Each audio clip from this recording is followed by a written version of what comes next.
Alright everybody, how are we doing today? So, moving forward, we go on to this story from Reason, Free Minds, Free Markets. It says, AG William Barr says police might stop protecting us if we aren't nicer to them. If only it were that easy to get rid of bad cops. Yeah, right. Cities and communities have an uphill battle trying to get abusive and incompetent cops out of uniform. There's a lot of them out there. There's a lot of them. But Attorney General William Barr departed from his prepared statement honoring a group of police officers for their service with that he no doubt thought was a dire and reasonable warning.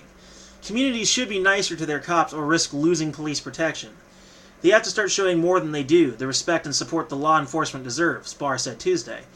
While presenting his annual Attorney General's Award for Distinguished Service in Policing, and if communities don't give that support and respect, they might find themselves without the police protection they need. The assumption that Barr wanted to leave us with is that the same police the Justice Department honored yesterday offers officers who had done things like help break up gangs and rescue a kidnapped baby were exactly the same police officers who invite outrage and abuse by aggressively intruding on the private lives of citizens, violating their rights and beating them up at the slightest provocation. He's trying to flip the one bad apple spoils the bunch metaphor by claiming that a right to be served good apples requires to eat the rotten ones as well. If we attempt to pick and choose, Barr says, we'll get none. Unfortunately for the communities most critical of police, it is extremely hard to get the police to go away, particularly when they've engaged in misconduct worthy of criticizing. Police unions are quick to excuse their worst officers and help them get their jobs back in rare instances when that misconduct leads to their firing. Be nice to all cops or you'll get no cops. Sounds like a threat. But if you can also be read as a pipe dream, more likely bad cops will stick around and continue to do bad things, while fewer good people will choose to become police officers. Given the current state of how the police conduct themselves nationwide, no cops actually sounds like a pretty good deal. Your average citizen is not a person who breaks the law on a regular basis. Laws are not there to, restrain people. Laws ideally are supposed to protect people from those individuals who do not share their morals and convictions on what is and is not wrong. It's meant to protect us, not to restrain us. So naturally, officers are largely there to protect us from criminals, not be the criminals, which is so often the case anymore. So really, it sounds like if we got rid of the police officers and instead allowed vigilantism to some extent, that actually sounds like a better deal than having cops. Mind you, I'm not saying that necessarily is a better deal and that we should do that. I'm just saying that in lieu of how the police behave, that actually does sound more appealing. And when you get to a point where that is the case, that is actually extremely sad. Shape up or we're going to have no choice but to do what I just suggested.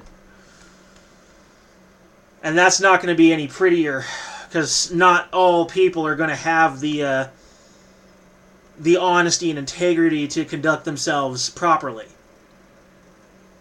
in the event of vigilantism or even private detectives. Which that aspect of it I think would be a good idea. I'm all for PIs. That'd be pretty great. But communities that are critical of police are reacting to NYPD officer Leo Pantaleo, putting Eric Garner in the chokehold that ultimately killed him, all because he was selling untaxed loose cigarettes. Their anger grew and a grand jury on the Department of Justice declined to prosecute Pantaleo. They will be angrier still if he gets his job back. Okay, where was I? After being fired in pursuit that has the police backing of the police unions. In the city, from their perspective, Garner was killed for selling loose cigarettes, while the police officer who killed him was only fired and now stands to be rehired, and possibly receive back pay. Can Barr not see why that dissonance would make people angry? Does he really expect communities to respect and support Pantaleo? What about the members of the police union members that are supporting his attempt to get his job back? Now that California has passed a law opening up some police misconduct records, a collaborative investigation by newspapers across the state has found that dozens of police officers are still on the job even after being convicted of crimes. including a deputy who was convicted of manslaughter after running over two people while responding recklessly to a call. Does Barr want communities to respect and support officers who kill them without consequence? The threat of de-policing, which is when rank-and-file officers respond to criticism or department sanctions by not doing their jobs, is real. But it doesn't always lead to mayhem. The NYPD has in fact responded to community outrage by making fewer arrests. Crime continued to drop. Barr has the whole thing backwards. It's the police who need to respect and support their communities. They can start by ridding their own ranks of bad cops. Or ridding their own ranks of bad cops. Hear, hear! In fact, I support an increase in civilian oversight, which the NYPD has been placed under as of recently. We, as the people of the United States, need to keep tabs on these officers and start making notes and petitioning for their firing. And I'm sorry, but these police unions are aiding and abetting criminals. That makes them accessory. And therefore, they're just as bad as the bad cops that they help. Period. Police unions are trash. And I'm sure if any viewers I have that are police officers, I'm ready for the comments. Say whatever you like. I'm ready for you. Say what you want.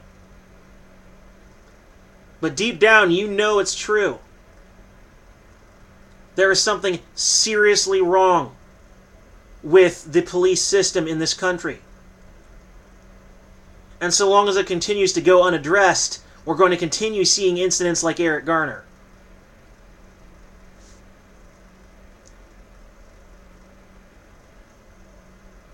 Blue Lives Matter? Blue Lives Matter to whom, exactly? To their families, I'm sure, and that's all well and wonderful. Of course your lives matter. But you know what else matters?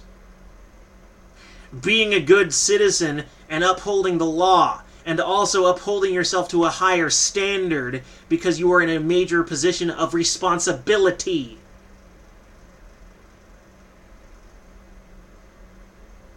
Bottom line is, if we can't fix the broken system, then it's time to replace it. That's what you do when parts stop working. You either fix the parts, or you change them out for better ones. If we continue to compare the system to a machine, that kind of logic makes absolute sense. Anyway, peace. But not for you.